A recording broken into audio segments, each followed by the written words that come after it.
Okay, our last speaker for this session today will be Dr. Lokesh. Dr. Lokesh obtained his bachelor's degree in civil engineering from Bangalore University, securing first class with distinction. He obtained his master's degree in environmental engineering from the premier organization Indian Institute of Technology, Kanpur. He successfully completed his PhD degree from the University of Roorkee in the area of environmental engineering. Professor Lokesh has over 70 research publications in national and international journals. He has been a special invitee by SIDA, Sweden, from India to participate and present his research findings in a special international conference on ecological sanitation held at Inner Mongolia, China during 2007. Professor Lokesh is a Mellon Foundation visiting fellow at Connecticut College and currently teaching a course this semester on water quality. I think I speak for all the students in CEIBS when I say that we have thoroughly enjoyed the passion for water issues and friendly nature that Dr. Lokesh brings to our class discussions. Please welcome Dr. Lokesh.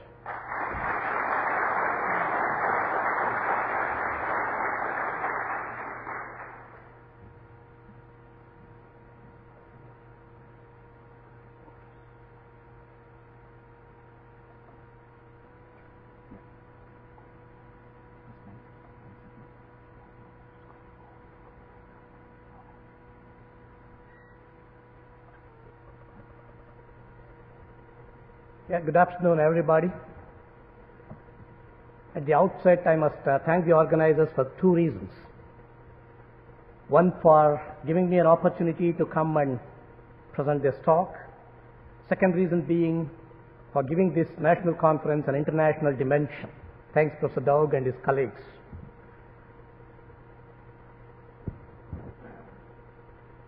Interlinking of Indian rivers. About 8 months back, when Professor Doug and Professor Bob talked to me that I need to give a presentation here. So I was just pondering, and I have sent about a couple of topics, and they picked this topic to make it internationalized. In fact, for the kind information of the August gathering here, it's not only the subject of interest in India, but it has evoked a lot of keen interest, debate internationally as well. So with this background, I would like to present before you, ladies and gentlemen, the talk. Before that, greetings from people of India as well as my place, Mysore. These two are the great monuments that no one misses if anybody visits India. This is down north, this is down south, and this is up north. Taj Mahal and the beautiful illuminated palace of Mysore where I live. I have structured my presentation on these lines. As you all know, India is one of the top players now in today's economy. And day before yesterday, your President Obama has met our Prime Minister Manmohan Singh without any formalities for 10 minutes, and of course, yesterday they must have met together. It's the development and infrastructural needs that are responsible for giving a look at this internationalized debating issue called the interlinking of Indian rivers. I'll also give in a couple of slides the Indian water resources scenario and what are all the types of investments that are being made, huge investments on water resources and water accessibility to the common person. We need to have a look at national water policy and the history of linking of Indian rivers. It's not new, I would like to say that. And what's the need for the linking today as far as my country is concerned, linking towards its development and competitive world. And what are the pros and cons, in my opinion, personal opinion, and majorly environmental concerns, this being an environmental-oriented conference. I must appreciate and compliment the organizers for having chosen really a very nice topic, what scarcity and conflicts. When I address the issues of environmental concerns, probably there would be lots and lots of conflicts, debates, protests, for and against. And I have also, in one or two slides, put in some cost economics of interlinking of rivers, astronomical figures that India needs to invest in a decade or so, and finally concluding this session. So we are trying to look at these two. A poor Indian farmer looking towards the cloud or God or Almighty or whoever it is for the drops of rain. Look at down below there, it's all a drought-full area. And look at the other one, the Indian engineers along with the politicians are trying to link the rivers. The pipes indicate the linkages. And behind them there is a person with placard, no international link, interlinking of rivers. So that's what it evokes a lot of interest, it evokes a lot of debates, it evokes a lot of protests, all sorts of things in India as well as abroad. You know, there are two schools of thought anyway, wherever you go, whether it is in US or India or Africa, Europe. When there is a project conceived and given to the community or about to be announced, there would be two schools of thought with their own pros and cons, favorisms and opposition. But for the policy makers and decision makers, it would be a good input to take a wise decision, an appropriate decision or a thoughtful decision. That's what we are now trying to look at in this a very huge project called Interlinking of Rivers. For those who do not have any idea of my country, it's just one slide of quick facts. Look at it. It's the sixth largest country, with second most populous country after China, and supposed to be the second largest progressive economy after US in the world. And we are guzzling a lot of energy because we are trying to look at the developmental status in another 10 years from now. We have second largest technical manpower after US. It is the largest democracy. We have even beaten US in that sense of largest democracy in the world. And the information technology activities hub in Southeast Asia. We are also into a lot of changes from past 10, 15 years. It's inevitable for us to compete in the competitive world, especially the metropolis changing urban scenario is the one which is making a lot of problems, which are creating a lot of problems for the water managers and water policy makers. And because of this, there would be a lot of stress on functional infrastructure like water supply and sanitation sector, transportation, communication, power, all sorts of things. And that's the reason why we have lots of stress on water demand. By 2025, developed country status, but look at the way in which we are managing water resources in India. I'm extremely sorry to say this. It's not very nicely managed, poorly managed sector. That's the reason why we are trying to give a relook into the water policy at national level and the national perspective on water and interlinking of rivers. If you just look at this slide, it gives you in a very gist of how are we looking at the water resources that we have. We are the highest rainfall receiver in the world for your kindest information, and we are not able to even take 1/4 of the storm water which gets into the riverine systems and then drains out to oceans. From 7 or 8 riverine basins we have, and today we have been identified as water-scarce country, but by 2025 when we are looking at developed status condition, we would be starving for water. Now, because of these two major reasons, there was a move about 10 years back, very strong move to see that the Indian rivers are going to be linked, because more than 60%, when I give you the statistics, the facts about the river flow, more than 60% of the riverine flow gets into ocean without any use. So that's the pathetic situation today we are in. And once having assessed that situation, we felt that there is a need to at least take out 20 to 30% of that, if not 100% of that, in linking stages, and then give water, supply water, and see the status improves. But in spite of all these things, rural and urban water needs are not satisfactory even today. Yeah, this is what per annum the Indian continent gets. 4,000 cubic kilometer annual precipitation, including snowfall. We don't get huge snowfall like you get here in the eastern states and some parts of the United States. We have only in northern and northwestern part of India. Precipitation per capita availability is 1,820, which has now come down to this 2006. Probably it is now around 1,500, 1,600. It's very scary. And utilizable flows are groundwater and surface water. Of course, we have ran out of groundwater almost, and like in US too, in arid regions. Similar case even in India too. Yeah, this particular slide would definitely give you an idea how much of utilization is from the riverine systems. We have huge rivers like Ganges, Indus, Brahmaputra. They run miles together, 2,700 kilometers. Ganges, Brahmaputra runs more than 2,500 miles, 1,800 miles, something like that. You know, they're all huge rivers covering a lot of area. But look at the way not even 50% of Ganga basin is being put to use properly. Indus basin is better, but look at the yellow one, Godavari down south in down peninsular India.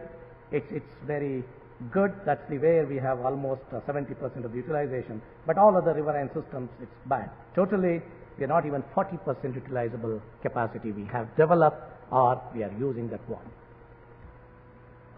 Yeah, this is what this slide is about. Look at the huge 60%, up to 78-80% of the water comes from two major riverine basins, Ganga and Brahmaputra. It's very important.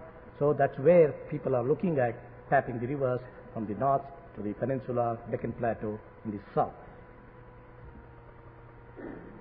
Yeah, this is how we stand today and expected to stand tomorrow by 2025 in terms of utilization of fresh water in million hectare meters. It's not so high. You know, if you look at 1970s to 2000, in 25 years, we have almost doubled, 100% increase. But look at the next 25 years, it's not 100% increase, it's not even 40%. And in spite of that, you know, we are not capable of putting water, sufficient water, good quality water to the needs, not only for domestic, but other needs too, irrigation, power generation, then industry, etc. So this is where the crux of the problem is, and this is where our engineers, scientists, political leaders, and experts, water experts, they are looking into and trying to come out with the age-old idea of interlinking of rivers. If you have a look at this slide, you know how best we are faring in rural water supply status. It's amazing. Though we have got almost 100% coverage today in terms of water supply, but look at the use in percentage. Maybe infrastructural failure, or maybe failure in our efforts in educating people, making them aware of how to use that, how effectively use that, how efficiently use that, how optimizedly using that water. I mean, there are so many questions which we need to answer, but even today, not about 70%. Remaining 30% is a waste, which we are not supposed to. That's another major concern which we are looking, which we are trying to address. Yeah, this is the one where millions and millions of Indian rupees, or you can even term in terms of billions of dollars, which are being invested.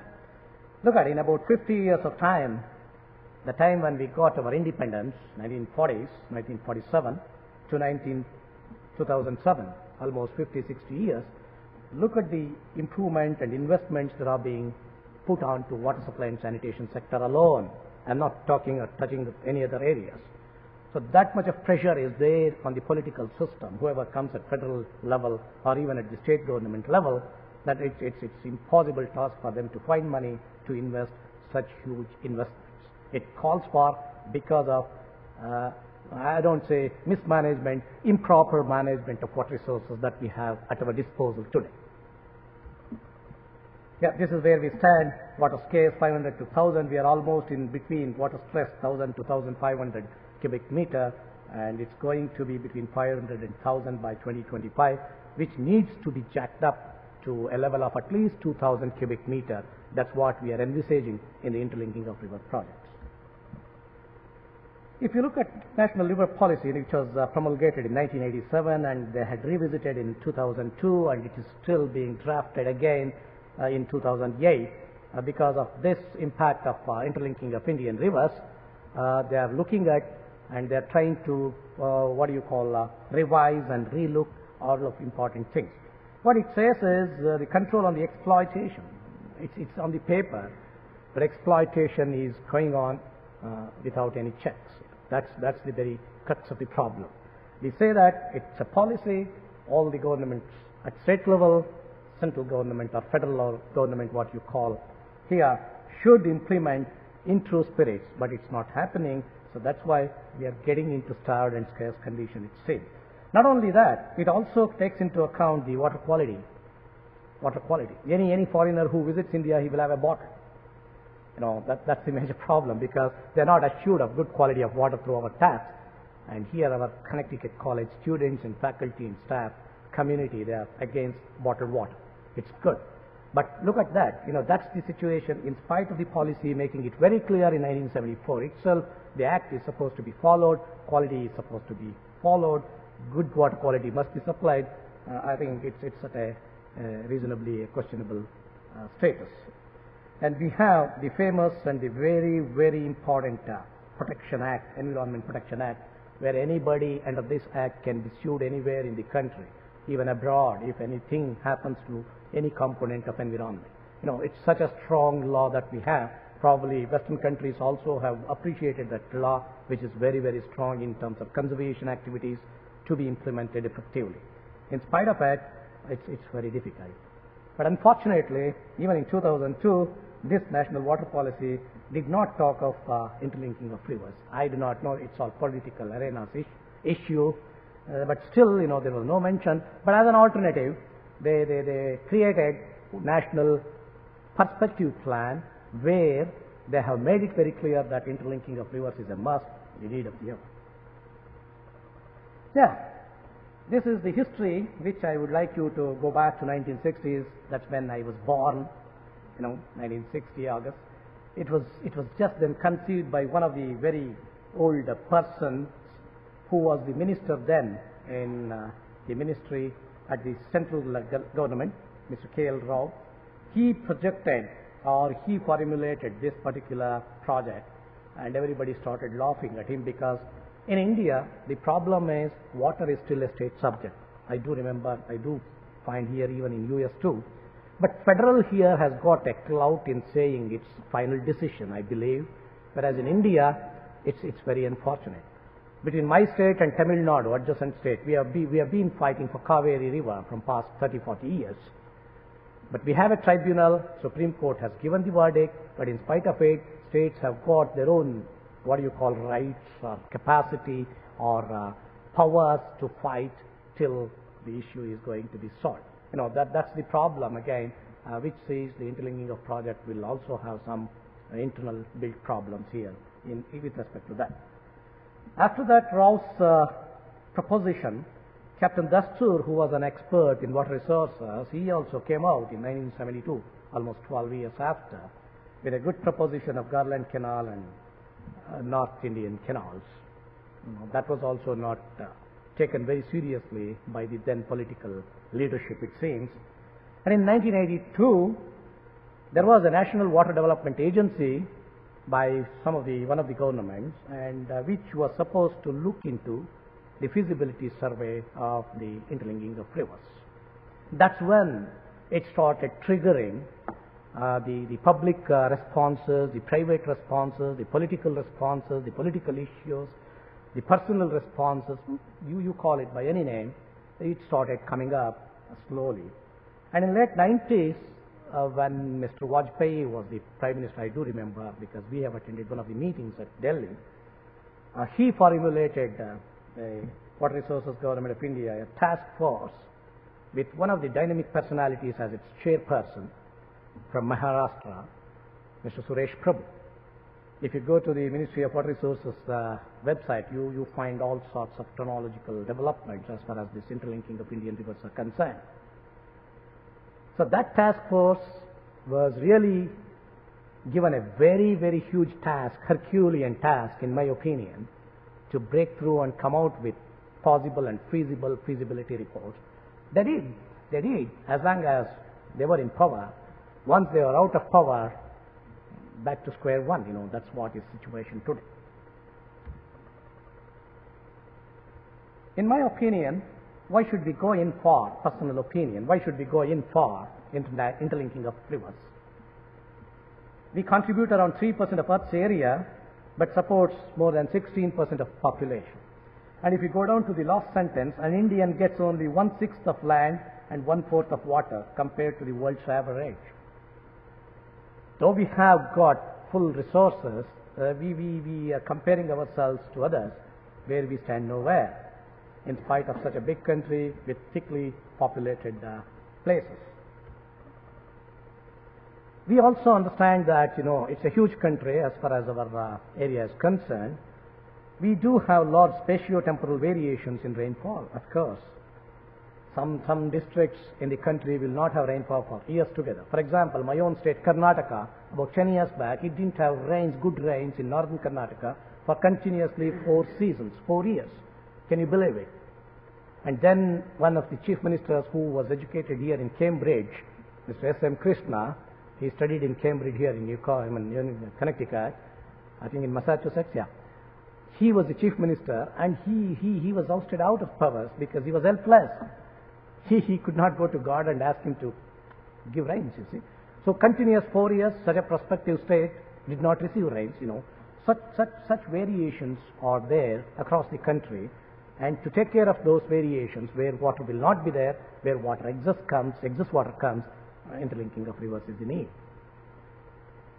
Another important issue where everybody or every country addresses is the floods and drought situation. Today you look at North Indian situation, Bihar, Uttar Pradesh, Madhya Pradesh, flooding. Untimely flooding because of climate change too probably, but even during the rainy season, untimely why? Raining season, lots and lots of areas are getting under flood. It's very difficult. Look at Andhra Pradesh, coastal Andhra Pradesh, yes, lot of flooding. So we are facing a lot of flood situations and drought situations, which is not systematic anyway. It's entire country here and there. Next one is to ensure food security through increased irrigation potential.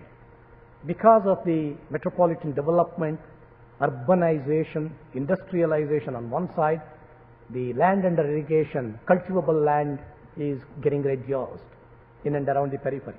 Take for example Bangalore, the IT hub or Silicon Valley of Southeast Asia. It has grown. It was 600 square kilometers. Today it can boast of 2,000 square kilometers of area. Can you ever imagine? And it guzzles water like anything. 100 kilometers water is supposed to be drained into the drainages of Bangalore. So this is the condition today we are facing to ensure food security through increased irrigation potential. That's what we envisage in the interlinking of projects is the need. And for equitable distribution of water and land to land for irrigation and at least for safe living. Yeah, this is an important slide of my talk. This is what, in a nutshell, the interlinking of rivers components look like. This is very recently announced by the task force or the Ministry of Water Resources. We have totally 30 links, 16 in the peninsular component in a triangular shape and 14 in the Himalayan component. We need to have about 74 reservoirs built of varied sizes, volumes, or capacities. We are expecting to generate more than 35,000 megawatts of power, but investments to that, don't ask me. Look at the cost of investments in crores of Indian rupees, or it's about $100 billion, US billion dollars, which is likely to go up to $200 billion if we are not able to complete within the time frame, which is about 30 years. Look at the water transfer. It's not that all what we are looking at. Not all 60% of water from each and every river. No. It's just a peanut in that. Not even 10 to 15%. Roughly around 17% of water is being transferred from waterful areas to no water areas. That's what we are trying to look at. And it's a mammoth task to get 60% of water transferred. It's highly impossible anyway. Humanly impossible task in my opinion. And look at the area which is going to be brought under irrigation, just 35 million hectares. Number looks very small, but thanks to biotechnological approaches in India, we can grow food like anything because of that within the small area. And the canal lengths in terms of kilometers, around 10,000, 11,000 kilometers of canal. New canals, or old canals, or constructing the new systems. And drought mitigation is again around 2.55 million hectares. Not a good number to see, but it will have an effective situation. Yeah, this map shows where they have identified excess water and where that water needs to be brought down in the riverine basins. You see, what you look at here is the central basin.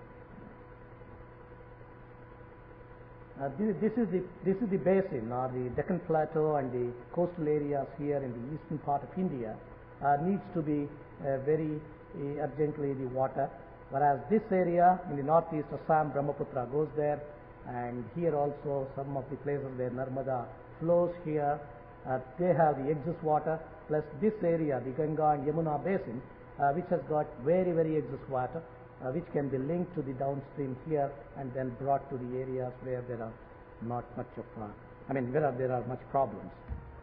Yeah, this is how it looks like once the project is going to be. These green two bands here linking Ganges, Yamuna and Brahmaputra down to the central Indian river basins, Godavari, Krishna and other things, plus coming down to the west flowing rivers here and the east flowing rivers here in the peninsular region. So it looks very beautiful, it's colorful, right in the slide, but let's say how best we can do it. Doing these two is very, very important, very, very important. Coming to the concerns that I have raised in my talk, in my opinion, I think these are the 5 major concerns anywhere in the world when we talk of water resources project or any project for that matter. First of all, technical. I'm sure that we are technically capable. Absolutely no problem about it. Environmental, I put my fingers crossed, because wherever we go, it's supposed to be.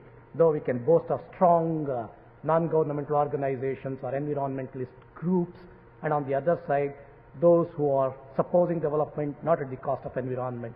It's a good thing to look at. Socio-economical, because being an engineering graduate, I need to look at the socio-economical conditions of the community, so that makes a major sense here in deciding about the interlinking of Indian rivers. Financial, I have put it in red color, you can understand that. It's a huge investment. How do we get that? How do we generate that? How do we invest that? And of course, political.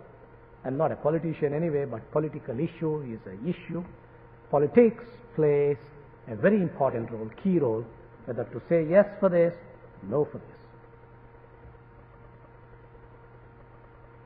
Look at the pros. Water diversion, yes, you have seen that table. We could manage some or the other. Diversing water, engineering ingenuities would be put into test. Scientific knowledge would be tested. All these things we can. Drinking water supply would be definitely be improved. I can give you an example of Narmada Dam, which serves as a canal for Gujarat. In one of the works we were also involved in survey work. They have invested huge amount of money, but because of the groups which are opposing, maybe for good or maybe for bad, for rehabilitation groups, that project is not able to get water. If that project is going to be implemented to the 100% level, I'm sure the nook and corner villages in Gujarat state would definitely be sufficiently getting water, and the socio-economic conditions would be definitely improved. Flood management, yes, we are capable of, we are looking at very positively, with a very good mood, optimistically. And food security, we are already self-sufficient, but because from past 3-4 years, the agriculture growth is coming down from 4% to around 1.3, 1.8%. It's a bad sign. Power demand is going up, but supply is not there. My wife tells we don't have power in the evenings. It's very difficult. You have a wonderful power there. You enjoy. Whenever I call her, we are reeling into summer. There is no power supply continuously. So which we are aiming at to improve at least 60-70% improvement in the power sector. Navigational benefits, that's what is an interesting thing. You see, when we construct those types of canals, they are planning at navigable canals, not small canals or medium canals. wherever it's possible, navigable canals where the inland people can manage to sell their products, especially the farmers. So that's where they are aiming at. It's a good concept, I tell you, my dear friends. So if that works out, probably it would be a good thing. I think Australia, they have done it in 1 or 2 cases, if I remember. And improved quality of life. Because of that, life quality improves in rural India.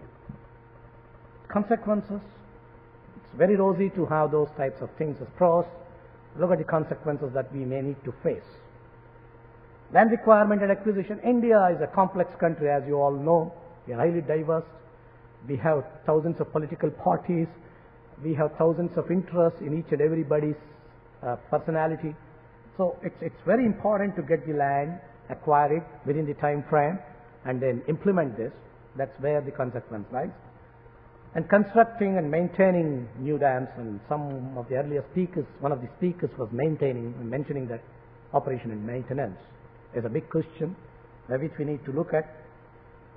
Submergence of land area, rehabilitation work. Next slide would tell you how many people would be rehabilitated or would be displaced. Then population displacement, ecological sensitivity, big question mark. Ecosystems which are very, very native, which are very, very local, which are again riverine-based ecosystems, you need to disturb them. Probably it would be a very difficult task for the ecologists to look into and see how effectively, without much destruction or deterioration of such sensitive ecological systems, how do we manage? It's a challenge, I tell you, for our people. And time frame, we are looking at 30 years, almost from 10 years. 10 years have been passed, not even a single leap into this. Project cost escalations. That's why from $100 billion to $200 billion. Look at this, almost 20 million people. The present estimate is around 20 million people are going to be rehabilitated or supposed to be rehabilitated. Look at that in peninsular as well as Himalayan links, how the people are going to be rehabilitated, what's the total land required, and how much of forest land is going to be taken into this for cross drainage works and construction of infrastructural facilities. Yeah, more importantly, environmental concerns. I love to have these 3 important compartments of environment, air, water, and soil to be sustained for longer generations to come. But that's the question to be answered. Ecology and ecosystem, wildlife at the other end, deforestation, which you have seen, thousands of hectares of land, aquatic flora and fauna. We have unique systems in the world because of uniqueness throughout the country. So those will be put to question. Ganga fish. Now there is a Ganga waters is the one which will not deteriorate much. It maintains certain species. I don't remember the name of the species. If anybody remembers, you better inform the Sagas gathering here. Sorry for that. So very unique species we have, like the earlier speaker was showing. So it was getting extinguished because of Ganga Action Plan. Thanks to that, so we could again rejuvenate those types of species here in some stretches of the river. So that's what we are looking at. Biodiversity, very, very important. In Karnataka and Kerala, we have the world's unique biodiversity called Western Ghats. UN has given its uniqueness. Nowhere in the world you find such a unique tropical Western Ghats biodiversity. So we need to protect that because there are a couple of rivers which flow through the Western Ghats. We need to take about 20% of the riverine system's water from there under the interlinking. We need to see that. Natural landscaping, obviously it is going to be changing. And rehabilitation of displaced population. Over that, submergence of vast forest area, disturbance of natural flow of riverine systems. The fundamental people, native people, they are against the disturbing of riverine flow. They fight for their death, you see, for their, even if they die, they don't mind fighting for the cause of not disturbing the flow of the riverine system. You know, most of the rivers in India are related to gods and goddesses, you see.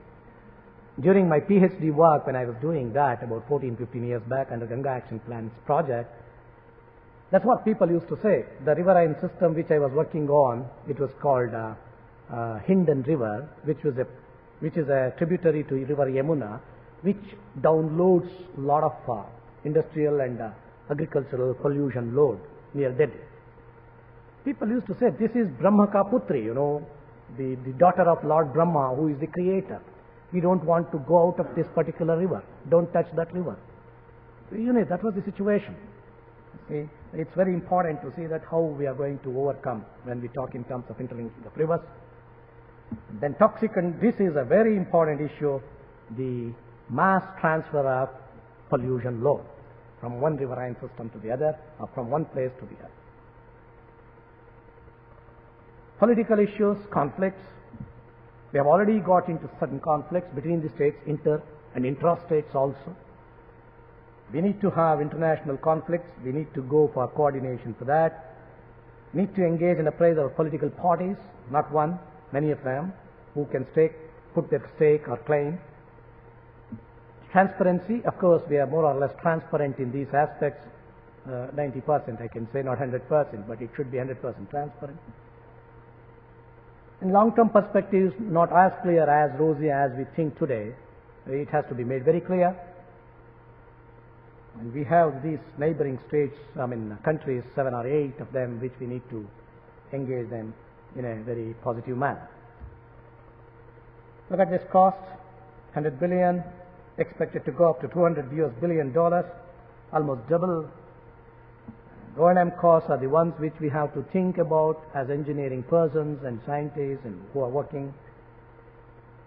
It's about 20% as estimated of India's GDP, but what are the returns and return period? We need to answer. In my opinion, coming to the end of the talk, sounds like a win-win situation.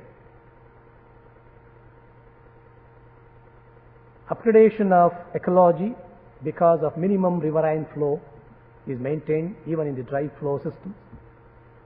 Forest cover is expected to go up to 30-35%, which is currently between 50 and 20%. We had 30-35%, but degraded. Now we have come down to 18-20% or 15-20%, expected to go up to 30-35%. It's a good thing. Food security and energy reliability, at least reliable energy for at least the couple of hours what we require. Navigational benefits and improved quality of life. Status on that, sorry to project this. Out of 30 links, only about 20-25 links have been touched upon into the feasibility reports, which are expected to be over by 2008. I do not know the latest status. Once I go back, I can send you back the information that's available. To conclude my talk, it's the need of the hour as far as my country is concerned, country's needs are concerned for tomorrow. But only concern is to be with respect to environment, human population, politics, which needs to be meticulous assessment and evaluation and implementation too. Investments, careful assessment, because economics, everybody has to contribute, everybody has to know about it. And long-term returns, we need to question, we need to address that very carefully. We can't simply vaguely tell people that we get this, we get that. No, we are answerable in the long run, and future generations are answerable for that. So that's why we need to tell them what would be the positive long-term returns if we do it today or tomorrow. Transparency at national and international levels are required. Cooperation is solicited. If that is done, win-win situation is possible. If it's not possible, probably we would be in a situation of that type of intensive research to look for an alternative for water, or artificial water. Ladies and gentlemen, that's what it says. It's in Canada. I have translated it. It's the World Conference of Botanists. One of the persons introduces a person who has invented seedless peanuts. Can you ever imagine seedless peanuts? We need to go in for waterless water. Something like that. You see, it calls for that situation, whether it is US or America. Thank you very much. Before I thank you very much, I need to acknowledge certain people here. Thankful to the Connecticut College Administration and my college administration for having given me this opportunity to come and share my experience of teaching as well as presenting this paper. Grateful to Connecticut College for having given me the Mellon Fellowship, which is a prestigious one. I'm really happy and proud about. I'm indebted to my esteemed colleagues, Professor Bob Askins, who is currently in Japan on a SATA program, it seems. Professor Thompson Dowd, the present director of the Center for Goodwin-niering. and of course Susan Flesh in Human Resources for having extended their full cooperation, support and help to make my stay a memorable and a cherishable one. And I must thank you all for being a wonderful audience. Thank you very much, ladies and gentlemen.